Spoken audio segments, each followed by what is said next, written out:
ஓம் சரவண பவ. Astro TV அன்பர்கள் அனைவருக்கும் ஆத்திய சொனலட்சுமியின் அன்பான வணக்கங்கள். இந்த பதிவு 2024 ஆங்கில புத்தாண்டுக்கான சிறப்பு பலன்களை காணவிருக்கிறோம். 12 ராசிக்காரர்களும் இந்த புத்தாண்டில் எந்த மாதிரியான சிறப்பான செயல்பாடுகளை செய்து கொள்ளலாம், உங்களுக்கு என்னென்ன காலகட்டம், எந்த மாதிரியான சூழலை கடந்து வருவீங்க, இந்த ஒரு வருட காலம், இந்த ஒரு வருட காலத்தை எப்படி நீங்கள் திட்டமிடல் செய்யலாம் என்பது தான் இந்த பதிவுகளில் விரிவாக கொடுக்கப்பட்டிருக்குது. பதிவினை பொறுமையாக முழுமையாக கேளுங்க. இதில் சொல்லியிருக்கின்ற அனைத்து விதமான எளிமையான வழிபாடுகள், வாழ்வியல் செயல்பாடுகள், அதோடு நம்மளுக்கு இறை வழிபாடையும் முறையாக பின்பற்றினீங்கன்னா இந்த ஒரு வருடத்தையும் சிறப்பாக கடந்து வந்துடலாம். அதாவது நல்லா இருக்கிறவங்களுக்கு பலன்கள் கூடும், கொஞ்சம் கவனமாக இருக்கணுன்றவங்களாம் உங்களை சிறப்பாக அந்த காலகட்டத்தையும் தைரியமாக கடந்து வந்துடலாம். இந்த வருடம் நம்மளுக்கு குரு பயிற்சி மட்டும்தான். ஏற்கனவே நம்முடைய பிக்பாஸ் நாயகர்களும் நம்முடைய சனீஸ்வர பகவான் தர்மத்திற்கே உரியவர் அவரும் பயிற்சி ஆகிட்டாங்க. குரு மட்டும் 23, 24 2 கட்டத்தில் பயணிக்க போகிறார். இந்த காலகட்டம் இந்த கோள்களின் கோச்சார நகர்வும் அதே போல் மாத கிரகங்களும் நம்மளுக்கு சப்போர்ட் பண்ணிவிடுவாங்க.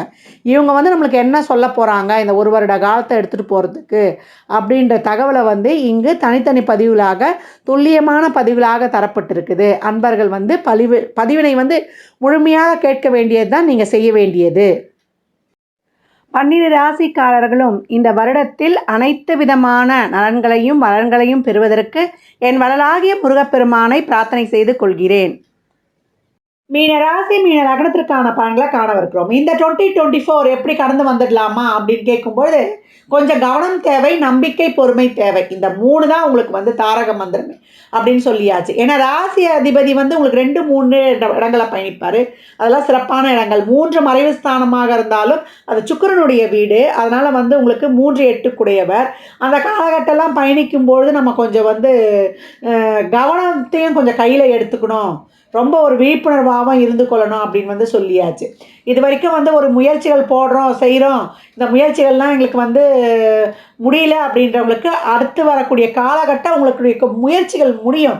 ஆனால் எல்லா சூழலும் உங்களுக்கு கம்ஃபர்டபுளாக இருக்குமானா இருக்காது. சூழலுக்கு ஏற்றாற் போல் உங்களை மாற்றிக்கொள்ளணும். எந்த சூழல்லையுமே நான் வாழுவேன் அப்படின்ற ஒரு பக்குவத்தை இந்த காலகட்டம் நம்ம ஏற்படுத்திக்கணும். நான் எனக்கு சாதகமாக இருந்தால் தான் வாழுவேன்ற சூழலை ஏற்படுத்தி கொள்ளக்கூடாது. தொழில் சார்ந்த விஷயங்கள்லாம் ஒரு சிலருக்கு மாற்றம், ஒரு வெளிநாட்டு வேலை வாய்ப்பு, இதெல்லாம் அருமையாகவே கிடைக்கும். என்னென்னா ஒரு குழம்பிய மனநிலையை மட்டும் விட்டுடணும். மீனமே ஏற்கனவே அது நீர் ராசி, அங்கே இருக்க 2 மீன் இருக்கும். அந்த தெரிந்த நீரையும் குழப்பிடும். இப்போ ராகு அங்கே உள்ளே போயிருக்கிறதுனால ரொம்ப குழப்பமாலாம் இருந்ததுன்னா 2, 3 செல்ஃபி எடுத்து டெலீட் பண்ணிவிடுங்க. அந்த மனக்குழப்பம் உங்களுக்கு தீர்ந்துடும் அப்படின்னு சொல்லியாச்சு. தொழிலில் ஒரு நல்ல வேலையாக இருக்குது, இதுவாக இருக்குது, இல்லை மேற்கொண்டு நான் முயற்சிக்க போகிறேன்னு நீங்களாக எதுவும் இது பண்ண வேண்டாம். உங்களுடைய தசாபுத்திகள் இப்போ ஒரு நல்ல தசாபுத்திகளாக செல்லுதுன்னா ஒரு மாற்றங்கள் தானாகவே ஏற்படும். அந்த மாற்றங்களை நீங்கள் ஏற்றுக்கொள்ளுங்கள். நீங்களாக விடாப்புடியாக போய் எங்கேயுமே ஒரு ஃபோர்ஸ் பண்ண வேண்டாம். தொழிலுக்காக முயற்சி செய்யுங்க. அதே போல் ஒரு தடவைக்கு 2 தடவை செய்யுங்க. வேலை இல்லைன்னு இருந்துடாதீங்க. இவ்வளோ சம்பளம் தான் கிடைச்சா போவேன், இந்த இடத்துல தான் கிடைச்சா போவேன்ற அந்த ரெஸ்ட்ரிக்ஷன் எதுவும் வைத்து கொள்ளாதீங்க. ஒரு வேலை என்ற காரகத்தை ஆக்டிவேட் பண்ணாதான் உங்களுடைய லாபாதிபதியே சனி, அவர் 11ஆம் அதிபதி, அந்த வீடு மகர வீடு. அப்போ கடினமாக உழைக்கும் பொழுது தான் அந்த லாபமே உங்களுக்கு உண்டுன்னு சொல்லியாச்சு. தொழிலுக்காக நீங்கள் சோம்பேறித்தனப்பட்டீங்க, நாளைக்கு நாள் கடத்துனீங்கன்னா உங்களுக்கு வெற்றி என்றைக்குமே ஒரு பெரிய கேள்விக்குறியாகவே ஆகிவிடும் அப்படின்னு சொல்லலாம். இந்த காலகட்டம் மீனராசி பொறுமை நம்பிக்கையுடன் முயற்சியை செலுத்துங்க. ஒரு முயற்சியிலே கிடைக்கணும்லாம் எதிர்பார்க்காதீங்க.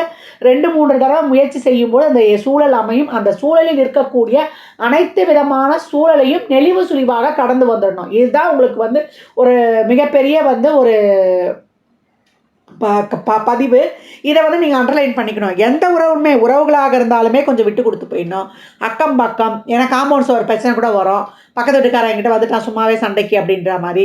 ஒரு தொழில் செய்கிற இடத்துல அனைத்து வகையிலுமே இந்த காலகட்டம் ரொம்ப கவனமாகவே இருக்கணும் அப்படின்னு சொல்லியாச்சு. மாணவர்களுக்கு ஞாபக மறதியாக இருக்குது, எதுதான் நாங்கள் படிக்கிறதுன்னு தெரியல, நான் டாக்டர் கிடைச்சாதான் போவேன், நான் இன்ஜினியரிங் கிடைச்சாதான் போவேன்ற இதை வைத்துக்கொள்ளாதீங்க. இதில்னா இன்னொன்று ஆப்ஷன், நமக்கான ஒரு வாழ்வை கடவுள் ஃபிக்ஸ் பண்ணியிருப்பார். அதை நோக்கி வந்து நீங்கள் பயணிச்சிடுங்க. இதுதான் கிடைக்குன்றதை வச்சுக்காதே. அதே மாதிரி வண்டி வாகனங்களை செல்லும்போது கவனமாக இருங்க. அதே போல் உங்கள் குடும்ப உறவுகளே இருக்கிறவர்களுக்கு இருந்தாலும் வண்டி வாகனம் செல்லும்போது கவனம் தேவை. உங்கள் உடல் ஆரோக்கியத்திலே கொஞ்சம் கவனம் எடுத்துக்கோங்க. நல்லா படிச்சிருப்பீங்க, எக்ஸாம் எழுத போகிற நேரத்துக்கு நம்மளுக்கு ஒரு உடல்நிலை பிரச்சனை வந்துடும்.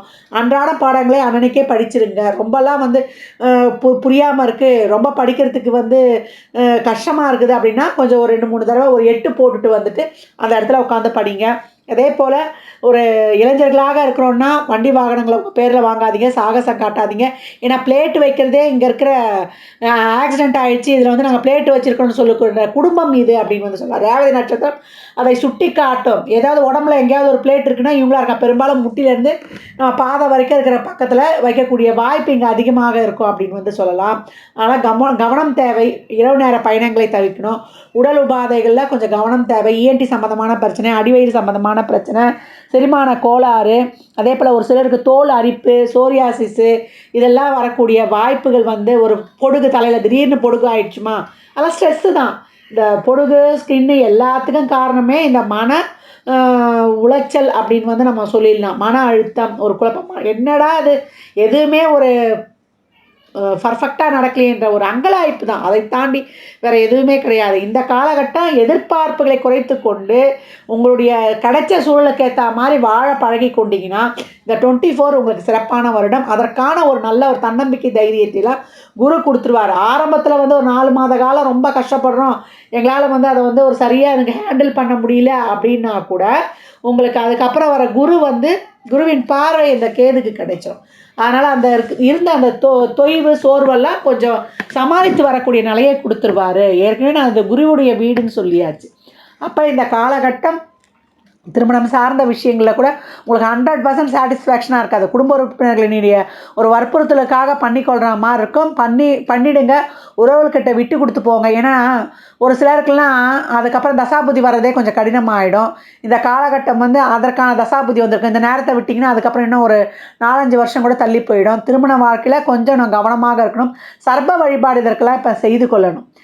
திருநாகேஸ்வரம் போகிறது, காளஹஸ்தி போகிறது, அதே போல் துர்கையை வழிபடுவது ராகுகால நேரம், அதே போல் விநாயகர் வழிபாடு, ஆஞ்சநேயர் வழிபாடு. நான் ஏற்கனவே சொல்லியிருப்பேன் நாக யக்னோபவீத கணபதி அப்படின்னு. மீனம்பாக்கத்தில் இருக்கக்கூட திரிசூலநாதர் கோயிலில் இருக்கிறாரு இவர். திரிசூலநாதர், திரிபுர சுந்தரர். அந்த சிவரை வழிபடுவதும் அவர் பயங்கர விசேஷமானவர். நல்லா வந்து நம்மளுக்கு ஒரு சிறப்பான மாற்றத்தை எல்லாம் தரக்கூடியவர் அப்படின்னு வந்து சொல்லியாச்சு. அவரை வணங்குவதும், அதே போல் உங்களுடைய ஜாதகத்தில் ஏற்கனவே கணவன் மனைவி பிரச்சனை, இப்போ எனக்கு இன்னும் கொஞ்சம் பிரச்சனையாக இருக்குது அப்படின்றவங்களாம் திருப்பட்டூர் பிரம்மபுரீஸ்வரர் போய் உங்கள் ஜாதகத்தை வைத்து வழிபட்டுவாங்க. எந்த ஒரு பிரச்சனையாக இருந்தாலுமே அந்த பிரச்சனையெல்லாம் இந்த காலகட்டம் சால்வ் ஆகிடும். அதே போல் உறவுகள்கிட்ட நிறைய விட்டு கொடுத்து போயிடுங்கன்னு சொல்லிட்டேன். நிறைய வயதானவர்கள் வந்து இந்த காலகட்டம் சாப்பிட்டோமா, உடல் ஆரோக்கியமாக இருந்ததா, ஒரு சின்ன உடல் உபாதையாக இருந்தாலும் மருத்துவரை ஆலோசனை செய்து நம்ம வந்து கடந்து வந்துடணும். இஎன்டி சம்பந்தமான பிரச்சனைகள்லாம் இந்த காலகட்டம் வந்து கொஞ்சம் அதிகமாகவே இருக்கும். ஒரு வீசிங் சம்மந்தப்பட்ட பிரச்சனை, சளி தொந்தரவு, கால் பிரச்சனை அப்படின்னு ஏதாவது ஒரு தொந்தரவு இருந்து கொண்டே இருக்கும். அதனால் உடல்நலம் மட்டும் கவனம் வைத்துக்கொள்ளுங்கள். ஏற்கனவே சொன்ன மாதிரி உணவு பழக்க வழக்கங்கள், சிறுதானியங்கள், பாரம்பரிய உணவு வகைகளை எடுத்துக்கொள்வது இதெல்லாம் ரொம்ப சிறப்பு. இந்த காலகட்டம் வந்து தசாபதிலாம் சிறப்புலன்னா எங்கள் குடும்பத்திலே இல்லைங்க, இது புதிதாக வந்திருக்குது எனக்கு இந்த உடல்நிலை குறைவு அப்படின்னு சொல்லக்கூடிய இதெல்லாம் இருக்குது. அதனால் தான் இந்த காலகட்டம் கோபத்தை குறைத்து உணவு பழக்க வழக்கங்களில் கொஞ்சம் முறையான அதை கடைபிடித்து காரெல்லாம் கம்மியாகி, ஏன்னா ஏற்கனவே வந்து உங்களுக்கு கேஸ்ட்ரிக் அல்சர் வர்றதுக்கு கூட வாய்ப்பு இருக்குது. அதனால் இந்த காலகட்டம் அனைத்து விஷயங்கள்லையுமே நம்ம வந்து ஒரு 2 தடவை அலைகிற மாதிரி இருக்கும். என்னடா அது அலைஞ்சு கூட நம்மளுக்கு சீக்கிரம் முடியலையேன்ற ஒரு அங்கலாய்ப்பாக இருக்கும். மருத்துவம் எடுத்தால் கூட நம்ம 2-3 சிட்டிங் எடுக்க வேண்டியதாக இருக்கும். அதனால் பொறுமை, நிதானம், தன்னம்பிக்கை, தைரியம் இதுதான் உங்களுக்கு தாரக மந்திரமாகவே இருக்கணும்னு நான் சொல்லியாச்சு. அதே போல் வீடு வாங்க விற்க இந்த காலகட்டம்லாம் வந்து அந்த பத்திரம் சார்ந்த விஷயங்களில் கொஞ்சம் அதிகப்படியான கவனத்தை எடுத்துக்கொள்ளுங்க அப்படின்னாச்சு. பெண்களுக்கு கேட்கவே வேண்டாம். இன்னும் நம்மளுக்கு அதிகப்படியான மன அழுத்தம் இருக்கும். இறைவனை மட்டும்தான் பிடிச்சிக்கணும், குடும்பத்தையும் பார்க்கணும். இன்னும் பணிக்கு செல்கிறவங்கன்னா இன்னும் அதிகமாகவே இருக்கும். உடல்நலம் மட்டும் கவனம் எடுத்துக்கோங்க. அதுக்கு தான் சொல்லிட்டேன், தியானம், மெடிடேஷன், யோகா இதை பண்ணக்கூட உட்கார வைக்காது. இதில் இருக்க உத்திரட்டாதி நட்சத்திரத்துக்கு அந்த தியான மெடிடேஷனில் கூட உட்கார முடியாது. அதனால் நீங்கள் என்ன பண்ணுறீங்க, பௌர்ணமி நிலா ஒளியில் கொஞ்சம் பொறுமையாக அமர்ந்துடுங்க. அந்த நிலா ஒளியை நிறைய ரிசீவ் பண்ணுங்கள். நிறைய வந்து நீங்கள் வந்து உணவு சாப்பிடும்போதே ஃபோனு, புக்கு படிக்கிறோமா அதெல்லாம் எடுத்து வச்சுட்டு அந்த சாப்பாட்டில் கவனத்தை செலுத்துங்க. அந்த உணவில் வந்து நீங்கள் கையில் எடுத்து வாயில் வச்சு அந்த உணவு மீது வந்து நீங்கள் கவனத்தை செலுத்தும்போது இந்த சந்திரன் வந்து சிறப்பாக பாசிட்டிவாக ஆக்டிவேட் ஆகிடும். அந்த உடல் காரகனும் மனோகாரகனுமான சந்திரன் உங்களுக்கு வந்து சிறப்பாக பாசிட்டிவாக ஆக்டிவேட் ஆகிடுவார். அது மேலே இப்போ ராகு போகிறதுனால ரொம்பலாம் கஷ்டம்லாம் வந்துச்சுன்னா ஒரு சில நினைப்பாங்க நம்மளுக்கு யாராவது ஏதாவது செஞ்சுட்டாங்களா அப்படின்னு கூட நினைக்கக்கூடிய வாய்ப்புலாம் இருக்கும். அந்த மாதிரிலாம் ஒரு குழப்பத்தை கொடுத்துருவார் இவர். அதெல்லாம் இல்லாமல் இருப்பதற்கு நம்ம என்னம்மா இப்படி சொல்லிட்டீங்க, கையில் எடுத்து மெதுவாக சாப்பிடுங்க. ஒரு 20 நிமிஷம் அந்த சாப்பாட்டுக்கே நேரத்தை ஒதுக்குங்க. இப்படி செய்யும்போதே நல்லா இந்த வாயிலேயே நம்ம குழச்சி அனுப்பிட்டனாலே சுகர்லாம் ரொம்ப கண்ட்ரோல் ஆகிடும். சுகருக்கு இது ஒரு பரிகாரமே. அந்த சாப்பாடை நம்ம எந்த அளவுக்கு எடுத்து சாப்பிட்றோமோ அந்த அளவுக்கு வந்து நம்மளுக்கு உடல் ஆரோக்கியமும் நம்மளை கட்டமே வேலை செய்யாதுன்னுவாங்க. அதாவது எல்லா சட்டமே வேலை செய்யாதுன்னா நான் எந்த சூழலையும் ஃபேஸ் பண்ணக்கூடிய ஒரு தன்னம்பிக்கை தைரியத்தை இந்த கிரகங்கள் கொடுத்துரும் அப்படின்னு சொல்லலாம். மலைக்கோயிலுக்கு சென்று வழிபடுங்க, சர்ப்பங்கள் வழிபாடு பண்ணுங்கள். இதே வந்து ஒரு சிலருக்குலாம் வந்து தசாபுதிலாம் சிறப்புலன்னா திருமணம் சார்ந்த விஷயங்களில் பெற்றோருடைய ஆசீர்வாதத்தை கண்டிப்பாக வாங்கிடுங்க. ஏன்னா நேரங்காலங்கள் சரியில்லை. அப்போ நம்மளுக்கு பெற்றோரை மீறி நீங்கள் போய் கல்யாணம் பண்ணிட்டீங்கன்னா அவங்களுக்கு சப்போர்ட்டுக்குன்னு ஒரு ஆள் இருக்காது. ஆனால் இந்த காலகட்டம் பெரியவர்களுடைய ஆசீர்வாதம் எனும் இறைவனின் பெருங்கருணையுடன் ஆசீர்வாதம் பண்ணுங்கள். அவங்களோட சம்மதி வந்து கொஞ்சம் தாமதமாகுதா பரவாயில்ல, வெயிட் பண்ணி பண்ணுங்கள். பெற்றோர்களும் பிள்ளைகளுக்கு இந்த தோஷம் இருந்தால் தான் லவ் மேரேஜே நடக்கும். அதுக்கெலாம் அது வந்து ஒரு கிரக ஆக்டிவேஷனாகவே இருக்கும். அதனால் தாராளமாக நீங்களே வந்து மனம் ஒத்து பண்ணி வச்சு எல்லாம் செய்கிறோம், அவங்க சந்தோஷமாக இருக்க தானே செய்கிறோம். அதனால் வாழ்க்கை வந்து அவங்களுக்கு பிடிக்காத மாதிரி வாழட்டும். அதற்கு நீங்கள் வந்து உங்கள் பிள்ளைகளுக்கு என்றைக்குமே உறுதுணையாக இருங்க. நீங்கள் உறுதுணையாக இருக்கும்பொழுது அவங்களும் வந்து ரொம்ப மனமகிழ்வு அடைவாங்க. இதுதான் ஒரு கிவ் அண்ட் டேக் பாலிசி மாதிரி, இதுதான் ஒரு பாண்டிங். அதனால் இந்த காலகட்டம் மீனராசி அன்பர்களுக்கு தொழிலில் நல்லா வந்து ஒரு எஃபர்ட் போட்டு தொழிலில் இருக்கிறத வச்சு அப்படியே நிறைவாக இருந்து கொள்ளுங்கள். புதிய முயற்சிகள் அதெல்லாம் இருந்தால் அதை நீங்களே தானாக நடக்கும் முயற்சிகளை ஏற்றுக்கொள்ளுங்க. புதிதாக நீங்கள் எங்கேயும் போய் மாட்டிக்கொள்ள வேண்டாம். அதே போல் முகம் தெரியாதவர்கள் 3வது நபர் அந்த ஆட்களிடம் கொஞ்சம் கவனமாகவே இருங்க அப்படின்னு சொல்லியாச்சு. நல்ல தசாபுதிலாம் போகுது அப்படின்றவங்களுக்கு திருமணம் சார்ந்த விஷயங்களையும் அதே போல் வீடு வாகன சேர்க்கை, ஆடை ஆபரண சேர்க்கை இது எல்லாமே கிடைக்கும். என்னதான் இருந்தாலும் ஒரு மனநிறைவின்மை அங்கே இருந்து கொண்டே இருக்கும். அது எங்கேருந்து தான் அந்த டிப்ரெஷன் வருதுன்னு தெரியாது. அதற்கு தான் நான் விநாயகர் வழிபாடு, மனித முகமில்லா தெய்வங்கள் உங்கள் மனக்குறையை மாற்ற வல்லவை அப்படின்னு சொல்லுவேன். வாராகி அம்மனை வழிபடுவதோ, விநாயகரை வழிபடுவதோ, ஆஞ்சநேயரை வழிபடுவதோ உங்களுக்கு சிறப்பான பலனை தரும் அப்படின்னு வந்து சொல்லலாம். பெண்மணிகளாக இருந்தாலும் சரி, வயதில் மூத்தவங்களாக இருந்தாலும் சரி, குழந்தைகளாக இருந்தாலும் சரி, உடல் ஆரோக்கியத்திலையும் உங்கள் உணவு பழக்க வழக்கங்கள்லையும் முறையான விஷயங்களை கையாளுங்க. கடன் இந்த காலகட்டம் அதிகமாக வாங்கிடாதீங்க. செலவுகளை வந்து கட்டுப்படுத்தி செய்யுங்க. ஒரு சிலருக்கு நைட்டில் தூக்கமே வராது, புரண்டு படுப்பாங்க. இல்லை ஒரு சிலர் கொரட்டை விட்டு அடுத்தவங்க தூக்கத்தையும் டிஸ்டர்ப் பண்ணுவாங்க. அதனால் தூங்கிறதுக்கு முன்னாடி நிறைய நம்ம திருநீறு நம்ம நெற்றி முழுவதும் அணிந்து இறைவனுடைய நாமங்களை சொல்லி இறை புத்தகங்களே வைத்துக்கலாம். நான் 5 கவசம் சொல்லியிருப்பேன். கோளறுப்பதிகம், சஷ்டி கவசம், விநாயகரின் காரிய சித்தி மாலை, அனுமன் சாலிசா, சுப்பிரமணிய புஜங்கம். இது 5ஐயும் வந்து எப்போவும் வந்து தாரக மந்திரமாக கேளுங்க. படிக்க இயலாது ஒரு சிலருக்குலாம். ஏன்னா இதெல்லாம் சுப்பிரமணிய புஜங்கள்லாம் சமஸ்கிருதத்தில் இருக்கும். ஓட விட்டு கேட்கும்போது நம்ம உடலில் வந்து அது ஒரு பாசிட்டிவ் வைப்ரேஷனாக பாயும். அந்த ஒளி அதிர்வலைகளே நம்மளுக்கு பாயும். நம்ம முன்னோர்களாக தான் சொல்லியிருக்கிறாங்க, எந்த ஒரு கிரகமும் சரியில்லை நம்ம பயப்பட தேவையில்ல, மணி மந்திர ஔஷதம் மூலம் சரி செய்து கொள்ளலாம். மணின்ற அந்த அவருடைய சுவாசம், நம்முடைய தியானம், மெடிடேஷன், யோகா, பிராணாயாமம் மூலம், மந்திரம் நம்ம இறைவனுடைய நாமங்கள், ஔஷதம் நம்மளுடைய உணவு மூலம் அதை சரி பண்ணி கொள்வது. அதனால் மீனராசி அன்பர்கள் இந்த வருடம் வந்து ரொம்ப நம்ம கவனமாக இருந்தால் ரொம்ப அருமையாக கடந்துடலாம். பொறுமை, நம்பிக்கை நான் ஏற்கனவே சொன்ன மாதிரி தான். இறை வழிபாட்டுடன் இந்த இக்கட்டான சூழ்நிலையும் கடந்து வந்துடுங்க. நிறைய தானம் பண்ணுங்க, தான தர்மம் பண்ணுங்கள். தர்மன்னுவது அவங்க கேட்காமலேயே செய்வது. நிறைய ட்ரஸ்ட் ஈடுபாடு இந்த முதியோர் இல்லத்துக்கு, அதே போல் சனினாலே வயதானவர்கள், காலில் அடிபட்டவங்க செய்வாங்க. அந்த இறந்தவர்கள்லாம் இருப்பாங்க பார்த்தீங்கன்னா, யாருமே இல்லாதவங்க, அவங்களாம் அடக்கம் செய்வதற்கு எதனா உதவிகளை செய்வது, வாயில்லா பிராணிகளுக்கு உங்களால் முடிந்த உதவிகளை செய்வது, இந்த ரெட் கிராஸுக்கெலாம் இல்லை அந்த அமைப்புகள் இருந்தால் அதுக்கு ஏதோ உங்களால் முடிஞ்ச சம்பளம் வாங்கினீங்கன்னா ஒரு டொனேட் பண்ணுறது உங்களால் முடிஞ்ச அளவு, இதெல்லாம் சொல்லும்போதே கூட இங்கே வந்து உங்களுக்கு கிரக ஆக்டிவேஷனில் சிறப்பாக இருக்கும். இந்த காலகட்டம் நீங்கள் வழிபட வேண்டிய தெய்வம்னா தம்பதி சமேதராக இருக்கக்கூடிய முருகனை வழிபடணும். நம்ம திருச்செந்தூர் வள்ளலை வழிபடலாம். அவர் தான் உங்களுக்கு வந்து கண்கண்ட தெய்வம். வள்ளல் கொடுத்தாருன்னா 12 கையால் நீங்கள் தான் வாங்க தயாராக இருக்கணும். நான் நிறைய பதிவுகளில் சொல்லுவேன். நிறைய இறை வழிபாடு தான் இந்த காலகட்டம் உங்களுக்கு வந்து நிறைய அனுகிரகம் கொடுக்கும். தீபம் ஏற்றி வழிபடுங்கள். அதே போல் நிறைய அபிஷேகம், கோயிலுக்கு அபிஷேகத்துக்கு வாங்கி கொடுக்கலாம். நிறைய தான தர்மம், ஏற்கனவே நான் சொன்ன மாதிரி இந்த பால்லாம் இந்த பசியில் வாடுற குழந்தைங்களுக்கு, வீதியோடு இருக்க குழந்தைங்களுக்கு பால் வாங்கி கொடுப்பது, இதெல்லாம் வந்து உங்களால் என்னென்ன முடியுமோ, செருப்பு கூட, பெட்ஷீட்டு இதெல்லாம் வாங்கி கொடுக்கும்பொழுது கம்பளி இந்த குழுவில் இருக்கவங்க வந்து ராகு பாசிட்டிவாக ஆக்டிவேட் ஆகிடும். அந்த ஒரு குழப்பத்தை தவிர்த்துருவார். லக்னத்தில் இருக்கக்கூடிய, ராசியில் இருக்கக்கூடிய ராகு குழப்பத்தை தவிர்த்து நல்ல சிந்தனைகளை ரொம்ப சிறப்பாக்கி தந்துடுவார் அப்படின்னு சொல்லலாம். இந்த பலன்கள்லாம் கோள்களின் கோச்சார நகர்வை வைத்து சொல்லப்பட்டிருக்கு. உங்கள் சுய ஜாதகத்தில் இப்போ என்ன தசாபுதி நடக்குது, அது எதற்காக உங்களுக்கு ஊக்கப்படுத்துது, அது திருமணம், குழந்தை பாக்கியத்திற்கா, இந்த கிரகங்கள் இப்போ உங்களுக்கு வேகமாக செயல்பட போதா, இல்லை பொருளாதார முன்னேற்றத்திற்காக வேகமாக செயல்பட போதா என்பதெல்லாம் உங்கள் சுய ஜாதகத்தை ஆய்வு செய்வதன் மூலம் மட்டுமே நாம் தெள்ள தெளிவாக அறிந்து கொள்ள முடியும்.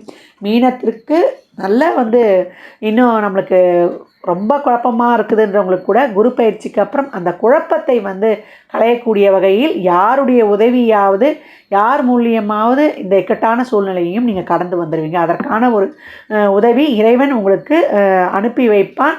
அதற்கு தான் இந்த காலகட்டம். இறைவனை மட்டும் நம்ம கையில் என்றைக்குமே வச்சுக்கணும். இறைவனிடம் உரையாடணும், உறவாடணும். நம்ம மற்றவர்கள்கிட்ட சொன்னால் கூட நம்ம நிறைய எண்ணி நமக்கு வந்து கேலியும் கிண்டலும் செய்யக்கூட ஆள் இருக்கும். துர்க்கை வழிபாடு உங்களை எல்லா விதத்திலும் வெற்றி வாய்ப்புகளை தருவதற்கு வழிவகுக்கும்னு சொல்லலாம். ஏன்னா வெற்றிகர பிறந்தவளே துர்க்கை. ஒரு 9 வாரம் தொடர்ந்து போடுங்க.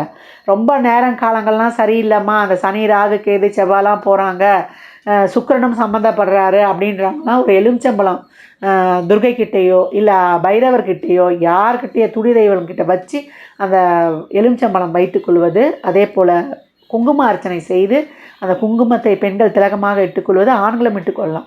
நம்மளுக்கு எந்த ஒரு நெகட்டிவ் ஆறாவும் நம்மளை தாக்காமல் எந்த ஒரு இக்கட்டான சூழ்நிலையிலையும் நம்மளை தற்காத்து வைக்கும் இந்த எளிமையான நடைமுறை பரிகாரங்கள், செயல்பாடுகள் சொல்லலாம். பரிகாரங்கள் சொல்கிறத விட செயல்பாடுகள் சொல்லலாம்.